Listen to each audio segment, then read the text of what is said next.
What's up, guys? Hugs, not drugs. Give me some daps. All right. So I am not a Catholic, nor am I a representative of the Pope, the Vatican, or the Catholic Church. None of them. But this video is about Catholic charities, okay? And I've got some interesting things to say about Catholic charities.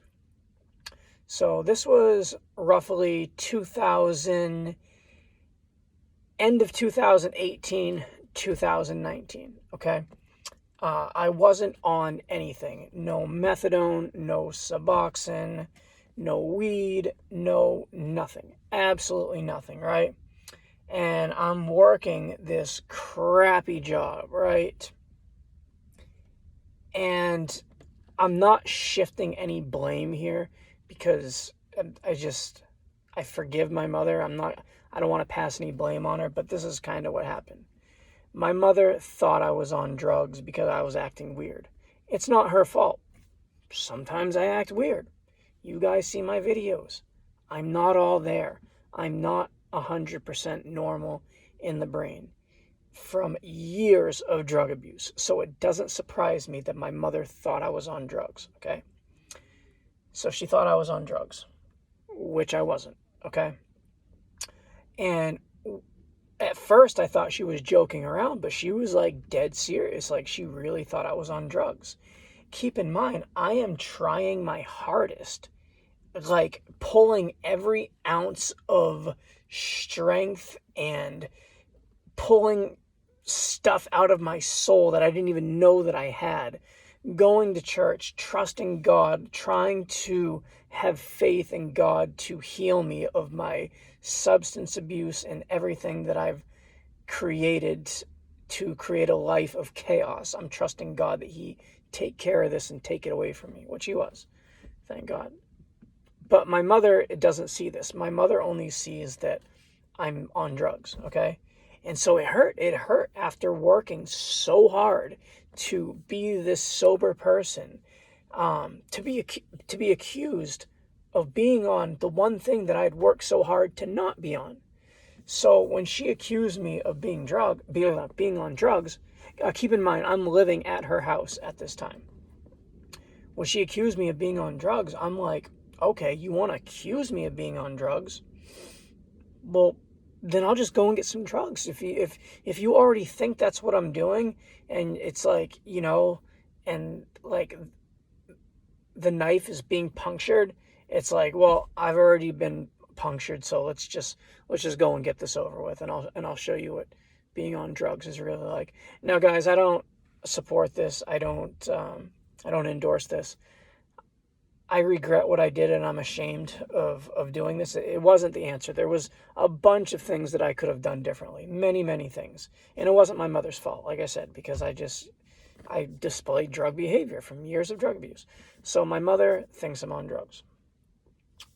She's in the van. She was picking me up from work. I believe that's what it was. Yeah, she was picking me up from work.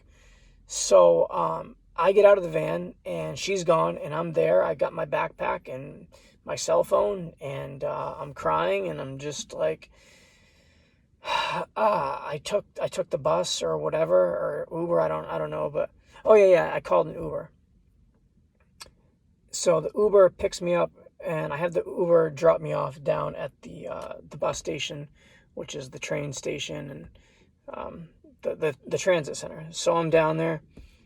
And I go downtown to San Diego, and if you're familiar with downtown San Diego, there's this area where 16th Street is and 17th Street, and these two streets is like heroin and fentanyl is just allowed on these streets. Like all the other streets, like the police will like kick you off, but 16th and 17th is like free reign. You can do whatever you want on 16th and 17th Street. And like I didn't know this at first. Like at first I was going down, and I'm on like 1st and 2nd Street, 3rd Street, like trying to find stuff, and everybody's like, no, you can't find that here. You got to go down to 16th and 17th. I'm like, 16th and 17th, what is that? And then I get down to 16th and 17th, and I'm like, I see people nodding off. I'm like, yeah, this is where I need to be. Okay, these are my people right here. All right. Where's the where's the dude smoking weed that's holding, because usually it's the dude that's smoking weed that's because he doesn't do other stuff, he just smokes weed. So I'm looking for the guy with a drink in his hand, you know, and I find him, right? I find him. Very easy to find him if that's what you're looking for. Of course, everybody thought I was a cop, but people always think I'm a cop because I got my hair cut. They always think I'm a cop, but eventually greed kicks in and somebody like is willing to take the risk and sell me a $20 bag, risk their life to get me a $20 bag, right? So I get some black, and I don't want to say I had a plan because I didn't really have a plan, but so I get the black, and immediately I start getting out of control, but I'm feeling really good. And so I call my friend Jennifer, and since I'm living at my mom's house, I'm like, okay, well, now I need a place to stay.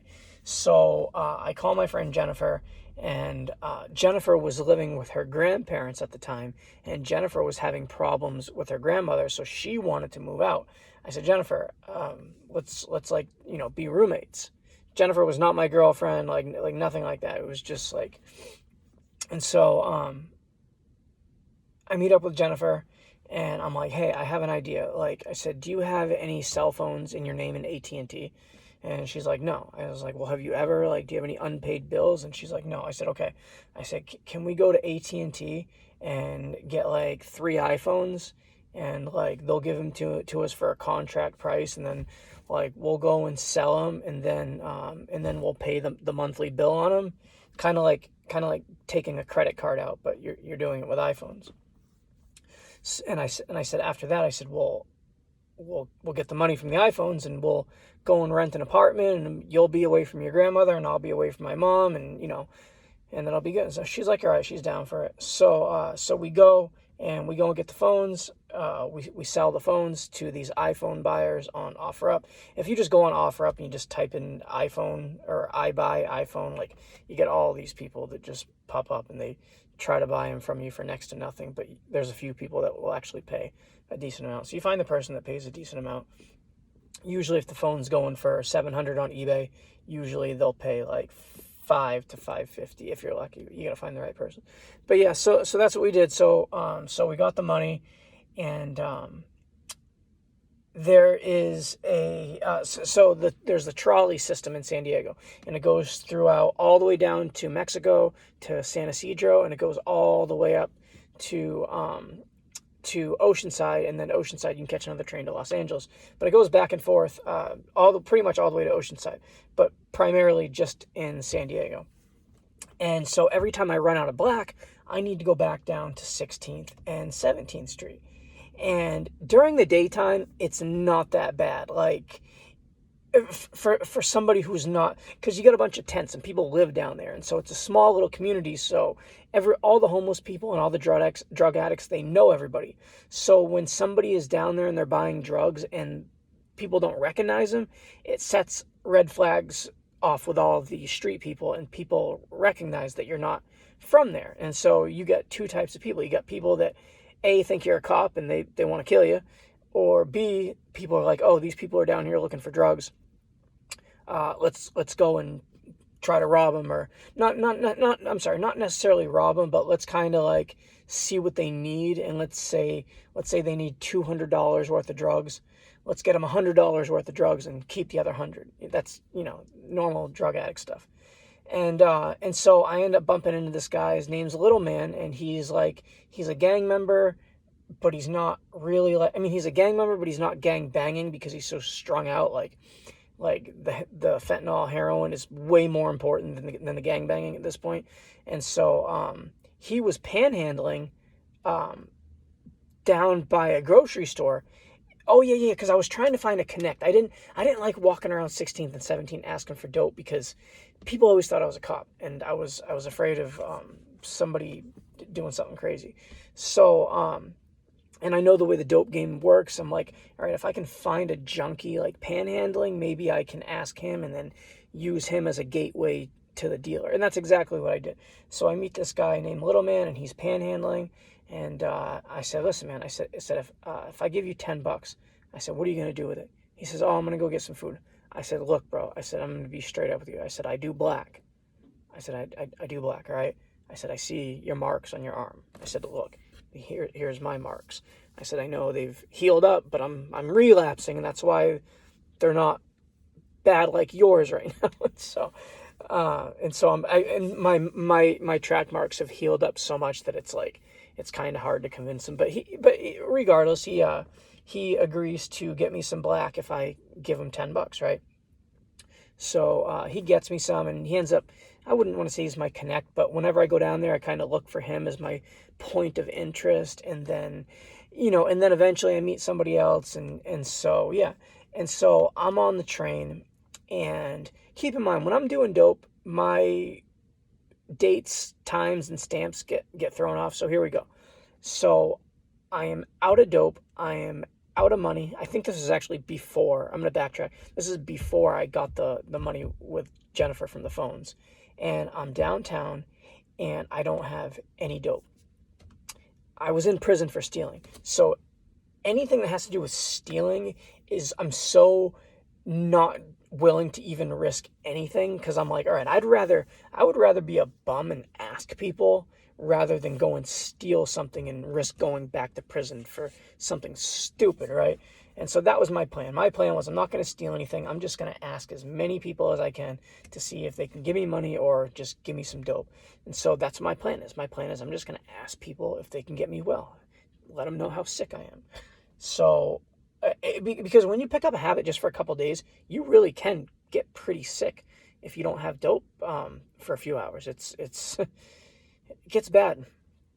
So I'm sick, going through withdrawals, and I take the trolley to just some random bus stop, and I walk around, and I'm like, I've got these heroin fentanyl goggles on, and I'm looking around. I'm like, I bet he does dope. I'm like, hey man, how you doing? I'm like, listen, bro, I had some money. This happened. This happened. I am so sick. Is there any way I can get a shot? Do you have anything you could help me out with? Keep in mind, it's if you find somebody, the price of dope is so low down here. It's like maybe in other parts of the country this would never work, but in San Diego it's like possible because the price of dope is just like, $40 a gram, $30 a gram. So it's just so cheap. So if you're asking somebody for a little pinch, it's what, $3, So I'm just going up to people. I'm like, hey man, I'm sick. Is there any way you could help me out with some dope? And I see this guy. I'm like, all right, I'm going to go ask this dude. He had a long ponytail, looked strung out. I'm like, hey man, I don't have any money. I'm really sick. I'm so sick. I can get some money maybe tomorrow. I said, but right now I don't have anything. Is there any way you can get me well? He says, I can help you out. I'm like, you can? He says, yeah. He says, I got dope. I'll help you out. I'm like, really? He's like, yeah. He says, you just come with me, and I gotta go to the store and do this. He says, but then I got a spot. We'll go to my spot and we'll get well. I'm like, cool. So I hang out with this dude, and I'm liking this dude, man. I forget his name, but he was cool. Like, we share a lot of the same story, in and out of jail, strung out, living on the streets. And, yeah. And so this dude kind of like takes me under his wing.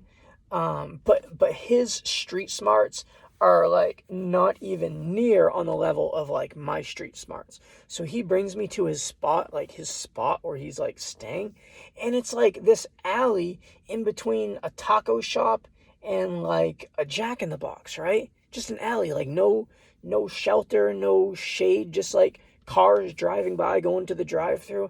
I'm like, dude, this is your spot. Like, this is not hidden at all. If somebody wants to kill us, all they gotta do, like, if we're sleeping right here, the cars have been going through the drive-through all night. It's 24 hours. So I didn't like his idea of camping out. But he was getting me well, and when he would run out, we would go downtown San Diego, and he wouldn't just go up to random people. He knew a certain person that he would go to. He'd get it, and after like a day or two, he wanted me to start pulling some weight because he was supporting my habit, and I've got a million hustles, right? A ton of hustles, but like I'm just not into hustling. I'm keep in mind, I'd been working for a while. Like I was sober. I wasn't living the street life. I was living the sober life. This is a small relapse. But so I'm like, all right. So I show him like I can go panhandle. I'm like, excuse me, sir. I'm just having a rough day. Is there any way you can, help out? And so I managed to get like hustle up like $20, and we'd buy a gram. So I'd put my 20 in, and we'd get that. Um, and yeah, and so we're doing that, and it's not fun. Like we're walking a lot. My feet are hurting. We're hanging out with these people that I would never hang out with. There was this one guy, we bump into him, and he's doing artwork, and he starts laughing about this piece. He says he calls it like I want to say he calls it like the poop syringe. I'm like, why is it called the poop syringe? He says, oh, because the painting is made out of poop. I'm like, what? He says, yeah. So what this guy did is he took brown paint or blue paint or whatever it was, and he mixed the paint with poop, and then he made a painting, you know what I mean? And was trying to sell them, and telling people like, hey, the painting is actually made out of poop. And like the dude's going around like telling people like he's friggin' Picasso, like somebody's gonna want to buy his Rembrandt because it's made of real human, it was weird. Um nobody ever bought one, but I just remember thinking like how bizarre this was. And he would use it to like talk to people and get into social circles. And if you're familiar with San Diego, there's some weird circles down in Hillcrest. All right, Hillcrest, you get a lot of weird thing. I'm not going to say what they are, but some weird things. And then those weird people are doing even weirder things. I'm not going to get into it, but you guys know what I'm talking about if you're familiar with Hillcrest. So that's going on. Eventually, I'm in downtown, okay? And like I said, during the day, 16th, 17th Street, you can get around, you can talk to people. There's people having block parties, selling tamales, smoking crack on the street. People are just having fun. But once it hits around 10 o'clock at night, you do not want to be down there, and I'll tell you why. There's serial killers walking around. There's people just coming out of the woodwork. People looking to rob people. People, they don't got nothing down there. These people are struggling. And if they think you got $30 and they can bring you down an alley, smash a brick over your head and get that $30 and the $40 pair of shoes you're wearing, they're going to do it. It's grimy down there. And so I'm going to fast forward until I had gotten that money. So I had gotten that money with Jennifer, and I had hustled up. I had done some other like crazy hustle. I don't remember. But I remember having about, I want to say like so I had about over 2,000 cash, and then I had bought some phones, not the brand new ones from the store, but I had bought some other iPhones from some people online, and I was going to sell those, and I had quite a few of them. That's what I do. I'll buy iPhones for $300, sell them for $400. And so I had over 2,000 cash, and I had these iPhones. And I'm down on the street. Okay, it's daytime at this point. So I'm down, and I see this guy. He was a guy that I was buying from regularly. So hold on, I just got a text. So I'm buying from this guy that I buy from regularly. And, he says, how much do you want? And I'm buying like $300 or $400 worth. Hold on, guys. I have to do this one.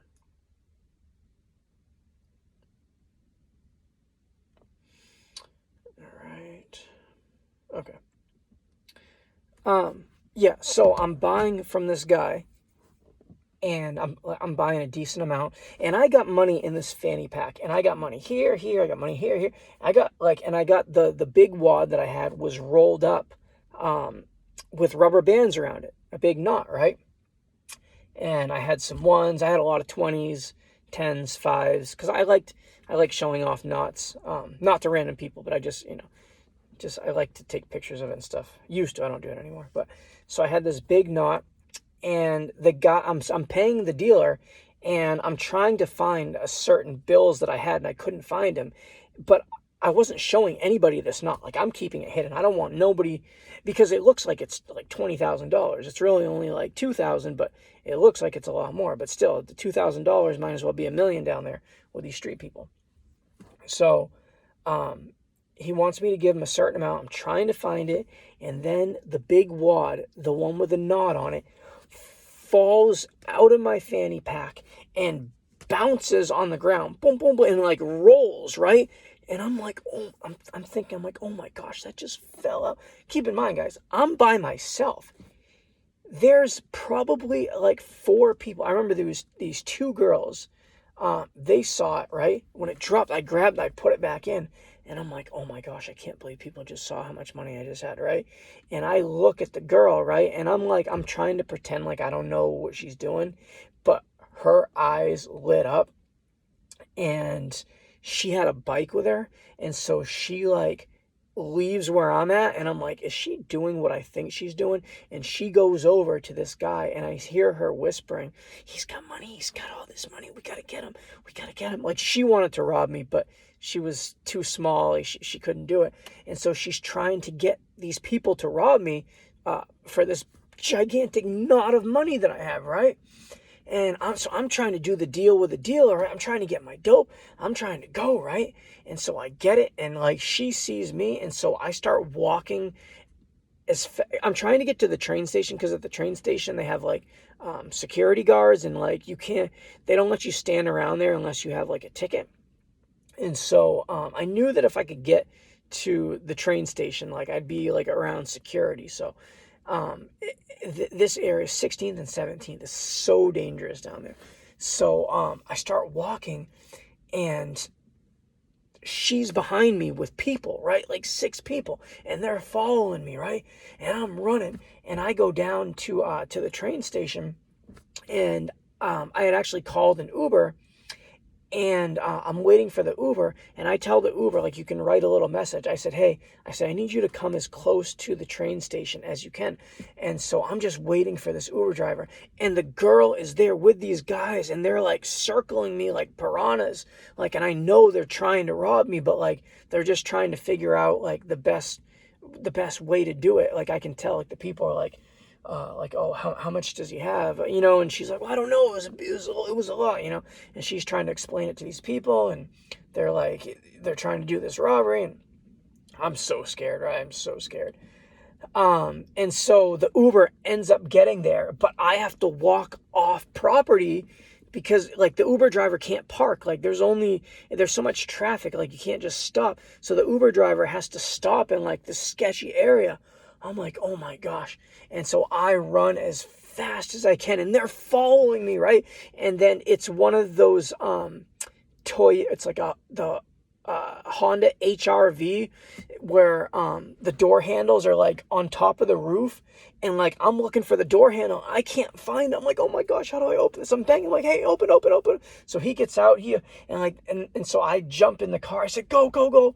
And so, and like, and the Uber driver, he's familiar with this area, so he knows, like, he wants to get out of there too. Hold on.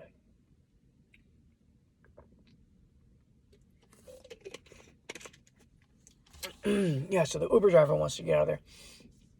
So we go, and the Uber driver drops me off at it was the train station, another transit center, and this one was in Old Town. I had him drop me off at another trolley station, which was far enough away from those people, and then I had taken the trolley to the Old Town transit station, which is 30 minutes from where I was. So I knew that I wasn't going to be around those people. And so different transit centers have your different homeless people and your different groups. So like, one group of homeless people, they'll hang out in Old Town. You got another group of homeless people, they'll hang out like downtown by the Marriott. Like, San Diego is so massively big that And the homeless scene is just so big. Like, let's say you got problems with people, it's so easy to never have to see that person again because there's just so many places to go. It's just so wide and gigantic that I would guess there's probably 1 million homeless people down in San Diego. So I'm at this train station and they have these porta potties and I'm going in the porta potty to do a shot. Keep in mind, guys, fentanyl only lasts, I mean, you got to do shots like every 20, at least me, I was doing shots like every 20 minutes. And 20 minutes goes by fast, right? So I do one shot. Go walk. Oh, I was waiting for a certain train. I think I was waiting for the train to Oceanside. I don't remember exactly, but I'm waiting for a certain train. And so I'm going back and forth to the porta potty, and I got a backpack on. And I'm in the porta potty, and I got all this money, right? And I got dope. So I remember being in the porta potty, and a lot of the times what I do is when I nod out, a lot of times when I'm close to an overdose, what I'll do is I'll actually OD standing up. I will fall asleep standing up. Like I'll actually stand up and my eyes will be like halfway open, halfway closed, and I'll be mumbling, but I'll be completely asleep, completely blacked out. Like if you were to talk to me, like I'll talk back, but I won't know that it's you. And that was actually one of the things that I liked about doing dope was that it used to put me in these like magical trances to where I would have these oh guys, I'm going to tell you another thing. I know that this is scary, but a lot of times why I like doing dope is because when I would do dope, a certain kind of dope, like this Fetty mixture, I was able to come out of my body and actually see things going on from an outside point of view. Like I'd do a shot and then I'd be able to see myself. I'd be able to like walk around, and then when I was ready to go back to my body, I could go back to my body and then wake up from it.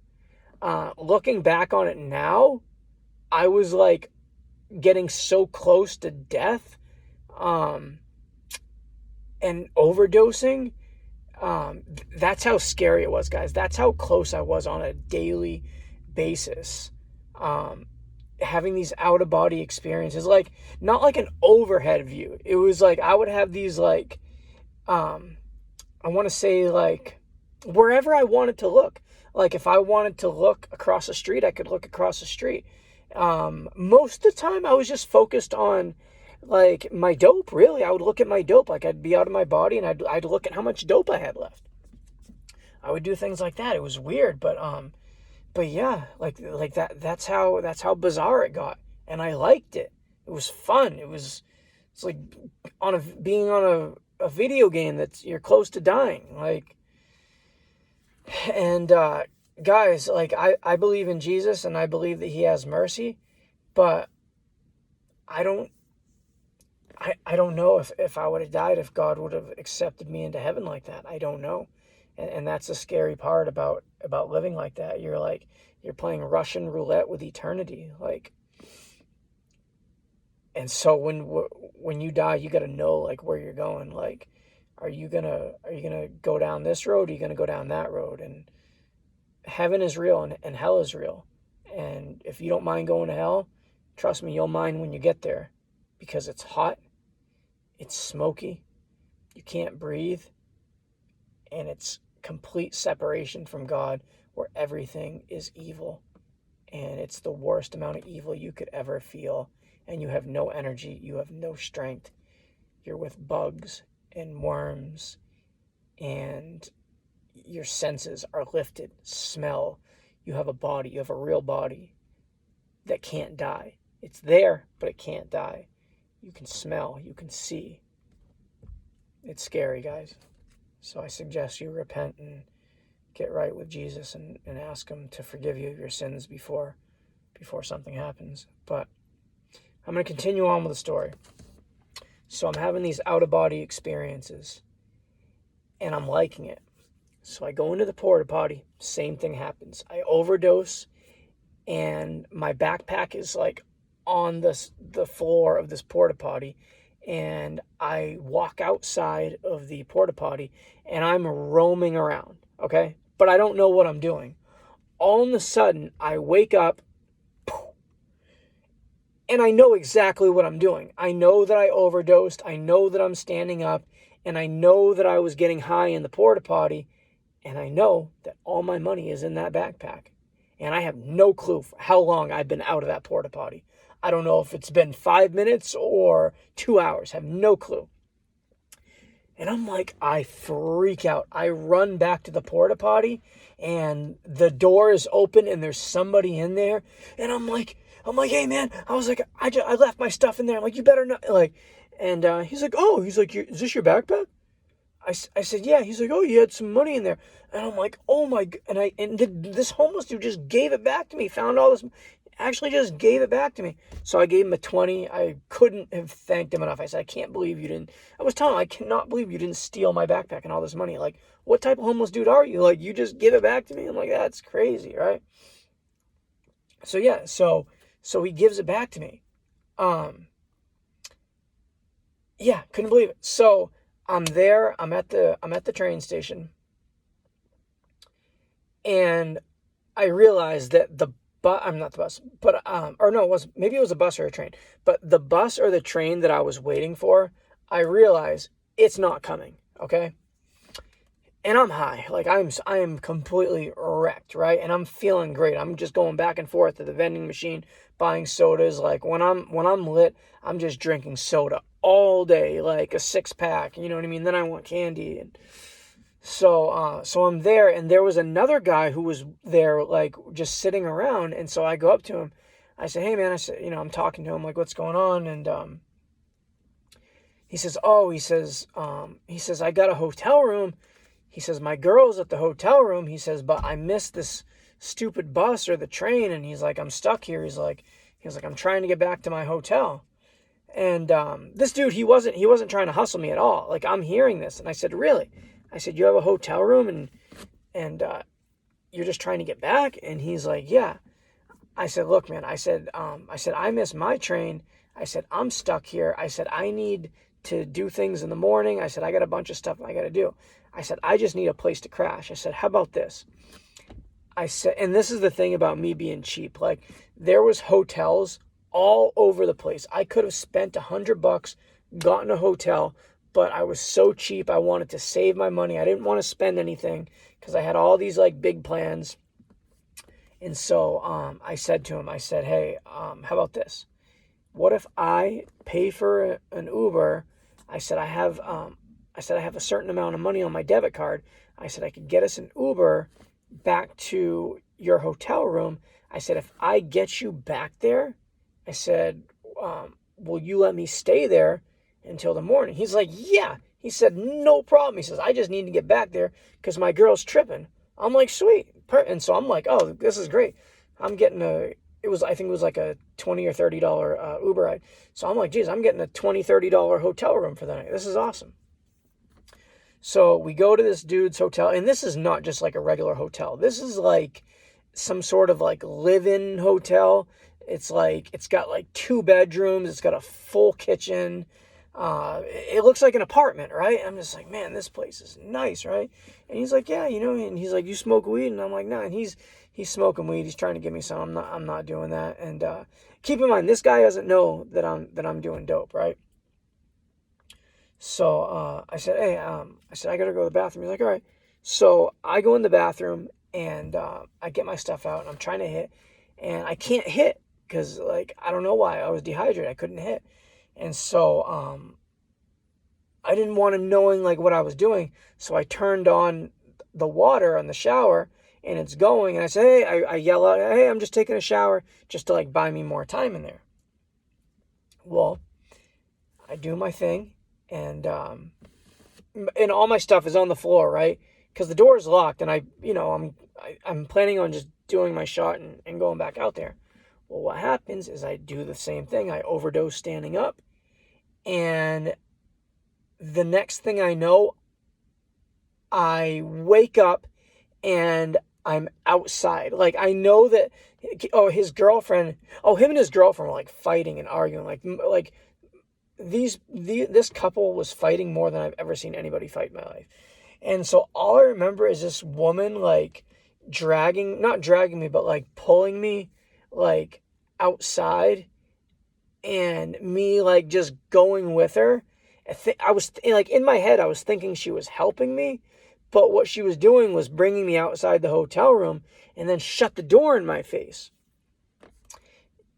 Keep in mind, I'm overdosing, okay? So then when I'm outside, I'm like, I kind of wake up and I'm like, wait a minute, what's going on? And I'm like, I don't have my backpack, don't have my fanny pack. And I realize I don't have my phones, I don't have the money.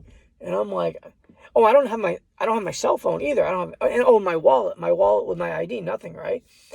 And I'm banging on the door. I'm like, hey, let me in. And like, all the people are coming out. Like I'm making like this big commotion, right? And to me, like this $3,000 to me is like at the time, it's like my life depends on this money. Like this is my apartment money. This is my food money.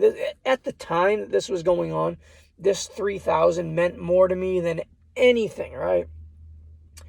And I wasn't, at the time, I hadn't come to like the conclusion that like I was never going to get this money back, right?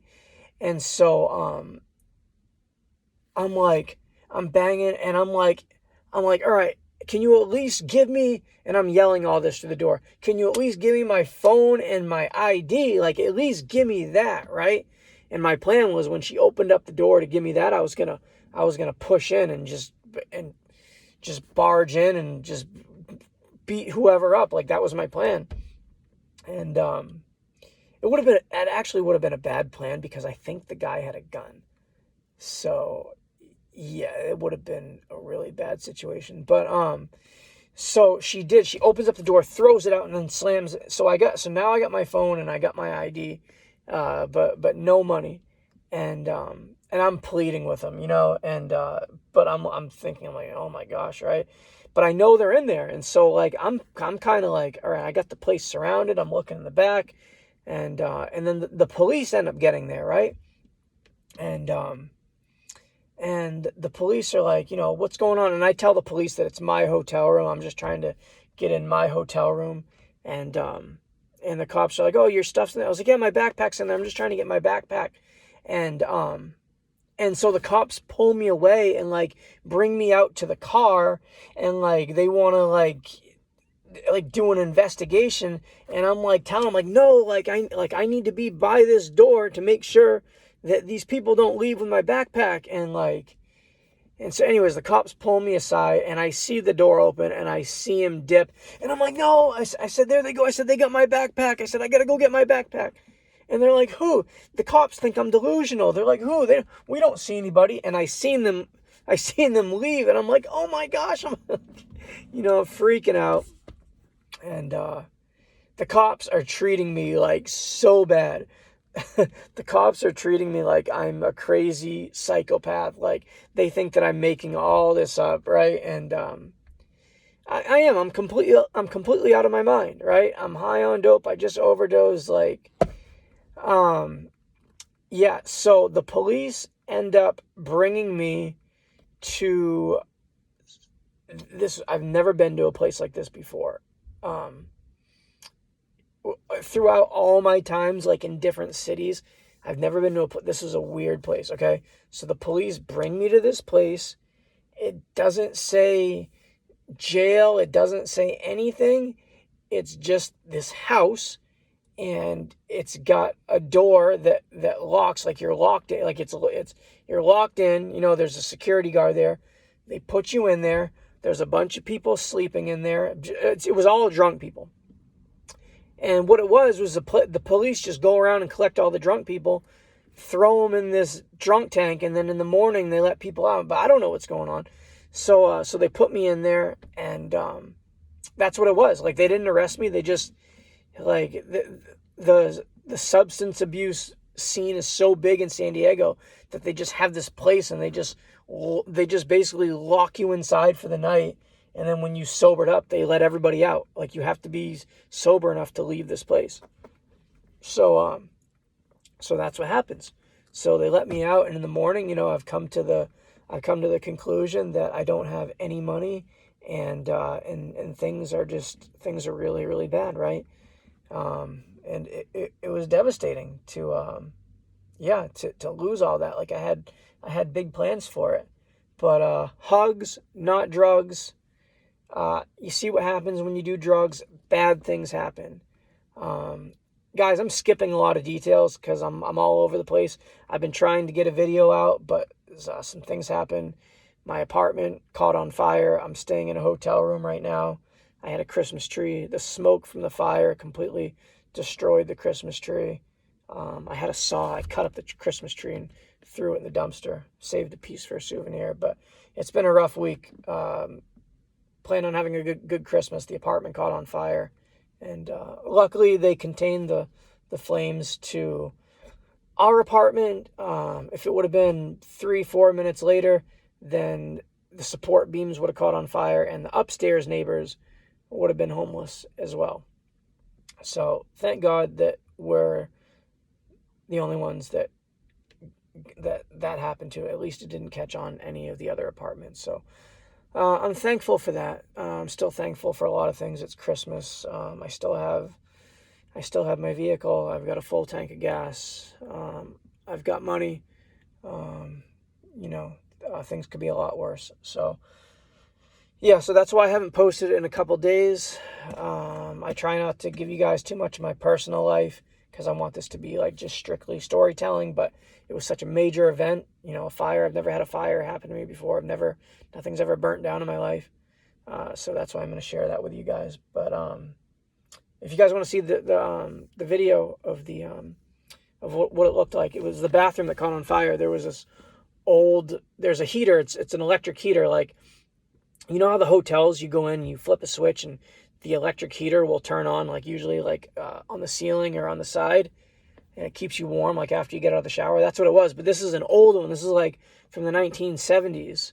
You don't even see these anymore. Well, it was in the bathroom, and there's a switch. Left is off, right is on.